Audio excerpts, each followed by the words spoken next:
Hi, I'm Tim and this is Greg. We're course directors here at Florida Underwater Sports in beautiful Sarasota, Florida. Today we'd like to share with you a few of our top tips and tricks for successfully teaching the PADI underwater videography program. With the increasing popularity of the GoPro, the underwater videographer diver program has become extremely popular as well. So we want to give you 3 different areas where we're going to give you some tips and tricks in. The first one is the equipment setup lab. The second one, we're actually going to talk about storyboarding and the GoPro itself. And then finally, we're going to give you some tips to make your in-water sessions successful and making sure that your students can easily master the objectives of the dive and hopefully come back with a video that doesn't nauseate their friends and family. With these tips, plus a few others that we found over the years, it makes for a very successful course for your students. Point of view cameras really have 3 challenges that aren't addressed in the instructor manual. The first of those challenges is that the LCD viewfinder is optional.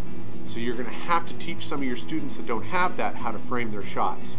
The second issue is that the angle that it's shooting at is so wide that they're going to have to be really close to their subjects as well to get good video.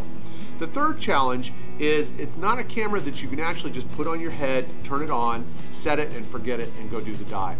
60 minutes of video is very difficult to edit, so you got to teach your students that they're going to be shooting short shots and then editing afterwards. One of the best ways to start your program is to get all the equipment of the camera laid out. Have extra video lights for them, have all the pieces, the various back doors, that type of thing with the GoPro system if that's what you're using.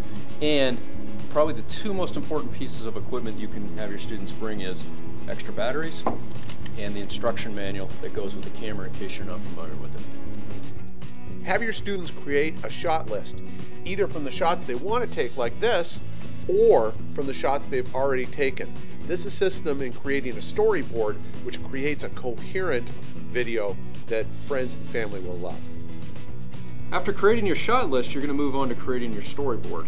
And to create a storyboard, you're going to have several sheets of paper and you're going to order them with what's going to happen in your video. Now, a common mistake that videographers make is that they assume that they can remember what they're going to do when they get in the water. This is easily solvable by creating an underwater slate with a simple shot list of what you're going to shoot underwater and maybe simple notes with what type of shot it is. This will save your students an enormous amount of time when making their video. Here are some tips for in-water success. First thing is make sure you have 1 camera per team. It gives a videographer a chance to shoot an actual subject underwater, and it gives the assistant a chance to make sure that the videographer is not kicking the bottom, destroying coral, that kind of thing. Remember that mastering all the different shot types that the students have to do is going to require a slight head-down trim in the water. If they have trouble with the head-down trim, you're going to want to run them back through your peak performance buoyancy class and show them how to trim out so they can be slightly head-down.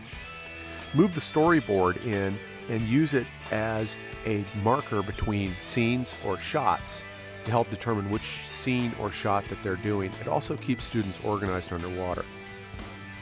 When one team member hands the camera off to the other team member, they should shoot the team member's face to mark where the next team member starts their shots or their scenes so that they can develop the videos and stay organized nice and easy. Agree and practice hand signals ahead of time. Hand signals like action, swim this way, stop, redo will really help in keeping organized underwater and make the best time out of your practice.